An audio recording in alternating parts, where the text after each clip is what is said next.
He wanted me to have sex with someone else, a black man, not just any man.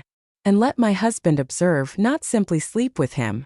I'm Jessica, a married woman of 38 years old who lives in the Houston, Texas, suburbs. Daniel and I have been together for about 15 years. We have created a peaceful, secure, and pleasant life. Too safe, perhaps. Daniel is a software developer who is rational, composed, and constantly thinking. Our daughter departed for college, so I am now a stay-at-home wife. I was an elementary school teacher once, but when the home fell silent, something inside of me dwindled. Something darker, something I had disregarded for years, emerged from the silence. 1. It began as innocuous taunting, during pillow chat, role-playing, threesomes, wild fantasies, and even cuddling. Daniel would bring up various topics. I would kiss his neck, roll my eyes, and brush it off as a minor incident. However, the tone changed with time. The thought kept returning. He began naming things and giving detailed descriptions of scenes. He began discussing Tyler. He claimed that Tyler was unique, self-assured, and dominant when they first met at the gym. Daniel claimed that his perspective on sex had changed after witnessing Tyler with his wife. He claimed that Tyler was capable of things he was not, and that perhaps I should also feel that way. I inquired as to if this was because he wasn't sufficient. No, he responded. I didn't believe him until the evening at the restaurant, even though he claimed it was about releasing me, giving me something unique, letting go of shame and simply experiencing. He stated he had already spoken with Tyler and that he had agreed to accompany me to the hotel suite, where Tyler was waiting upstairs. Daniel covered the expense. Despite my nervousness, I followed him out of the restaurant. The ride up in the elevator seemed to go on forever. Gazing at my image in the mirrors, I gazed. Eyes wide and scared, hair curled, flawless lipstick. My heart pleaded with me to flee. My thighs pleaded with me to remain. Before Daniel could even knock, the hotel door opened. Tyler was standing there in black joggers without a shirt. He has tattoos all over his big, sculpted chest. He grinned as like he already possessed me while staring me in the eyes. He remained silent. Simply move aside to make room for me. Sweat and fragrance filled the room. Dim illumination. Iced champagne. Just one bed.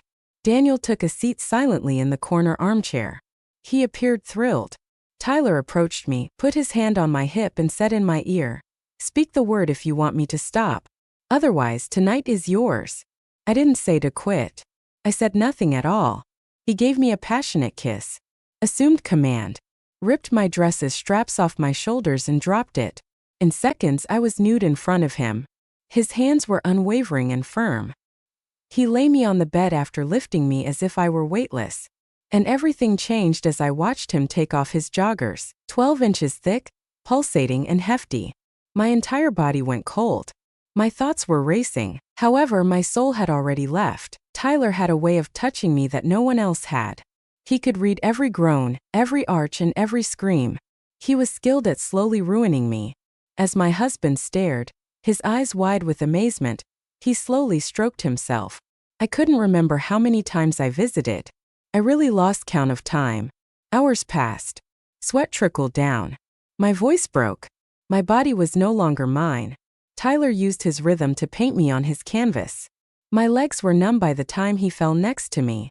My spouse approached, gave me a forehead kiss, and muttered, "Thank you." I looked across at Tyler. He grinned, and I realized then that I would never be the same. I was sore when I woke up. Not just physically but also psychologically, emotionally, and spiritually. I never realized that some parts of my body might hurt. I had a raw throat from groaning. My thighs continued to shake. And my spirit was in the middle of craving and guilt. Daniel was still asleep as he lay beside me, resting one arm idly about my waist. I turned to see him smiling like a man who had just woken up from a dream, comfortable and at peace. However, I wasn't thinking about him. Tyler had it. It was in his deep voice, his firm hands, his body's weight against mine, and the stretch that caused something inside of me to burst open. I was unable to forget it as he had struck a nerve I was unaware existed. I didn't want to. When Daniel woke up, he gave me a shoulder kiss and remarked, "You were amazing." I gave a feeble smile. In actuality, though, I hadn't been acting. I hadn't been giving performances. I wanted it again after being owned, eaten, and released. Daniel prepared our breakfast in the motel room that afternoon. I was distracted, but we pretended to be a typical weekend vacation couple. Tyler's face was always above me when I closed my eyes. His breath touched my neck. I could hear his voice. I was tormented by it. Daniel brought him up again later that week. Tyler wanted to see me again, he said. I pretended to be undecided in order to avoid coming out as desperate, but in reality, I had been having dreams about it every night since. The following Saturday, we met Tyler at a posh Airbnb Daniel had rented just outside of town. Fragrant candles, white linens, seclusion, and privacy. Daniel promised to return to the corner and brought wine. Tyler showed up late and entered the room as if he owned it, as if he had just walked out of a music video.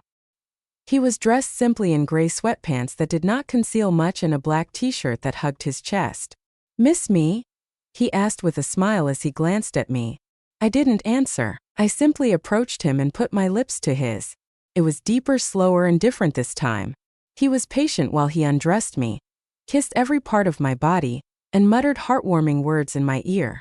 As though my body had been waiting for him, he easily slid into me after bending me over the couch and spreading my legs apart. Daniel once more observed in silence. However, he saw something different this time. There was still enthusiasm, but there was also something else. A sharp object. I didn't care if it was sorrow or jealousy. My spouse no longer owned my body. Not right now. Like a murmured prayer, Tyler said my name. He teased me and built me up to the edge with slow strokes before slamming into me until I shouted. I was unable to contain myself. I bit onto the cushion to reduce the volume of my loud moan. Daniel, however, heard everything, every moment, every entreaty, and he never averted his gaze. When it was over, I fell on the ground, my lips numb and my legs trembling. Tyler sat next to me, gently caressed my hair, and drew me into his chest. Daniel came over and gave me another, longer-lasting kiss on the forehead. He stated, "He makes you feel things I never could, does he not?" I remained silent. He was already aware of the solution. Everything changed after that night. Tyler started sending me direct texts. He was merely saying hello and checking in, but there was always a hint of passion in his voice. Late at night, after Daniel was asleep, I began to reply. In the restroom, with my fingers roving and my heart pounding, I would reread our exchanges. I was getting hooked. Tyler sent a message one day. "Would you like to see me without Daniel?" After staring at it for over an hour, I said, "Yes." We got together at a hotel close to the city's edge. Just unadulterated, dangerous passion without cameras or inquiries. Tyler seized me as soon as I entered, pressed me up against the wall, and gave me a kiss as if he had been craving me. There was only unadulterated passion that evening.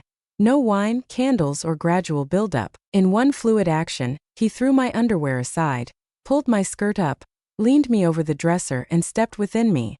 It was filthy, wild, and brutal. I called out his name. He gave me a growl. Both of us lost our composure. I arrived 3 times ahead of him. Daniel was watching TV in the living room when I arrived home that evening. I was asked if I enjoyed my shopping experience. I gave a nod. He grinned, but I was unable to look him in the eyes. That evening, I took a hot shower that removed Tyler's odor from my skin, but it was already too strong. He had gone further than anyone had ever gone inside of me. Not only in terms of appearance, Daniel began to notice on an emotional level. I was preoccupied with dinner, far away in bed. More than I touched him, I touched myself. Like a teenager waiting for a crush to text back, I gazed at my phone. He finally said it one evening. "Don't you think you're falling for him?" I froze. I was unable to lie, despite my best efforts to deny it. "I'm not sure," I muttered. He got to his feet and left. He didn't kiss my forehead for the first time at that point. I stopped informing Daniel after I began spending more time with Tyler. I initially felt guilty, but after a while I simply felt alive. Something I didn't know existed inside of me was brought out by Tyler. He gave me a sense of strength, sensuality, and desire. He took over in ways that made me want to give up all control. And I did.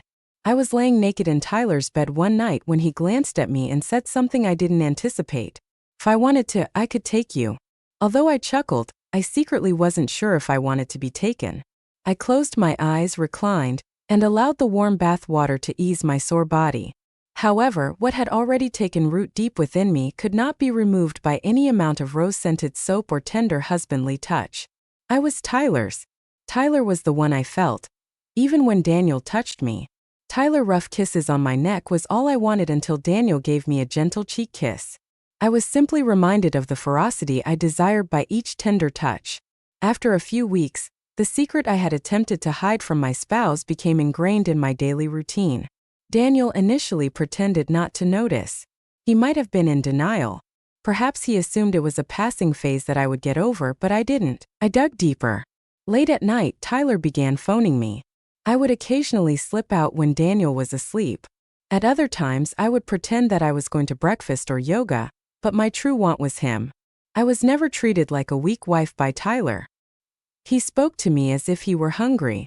He treated me as if I were a secret. The woman Daniel married was no longer me. I was a new and dangerous person. Tyler stopped by our home one evening. He was invited by Daniel. When I saw him at the door, I nearly choked. After playing some music and opening a bottle of wine, Daniel urged Tyler to settle in and get comfortable. I was shaking when I poured the wine. I was aware of what was taking place.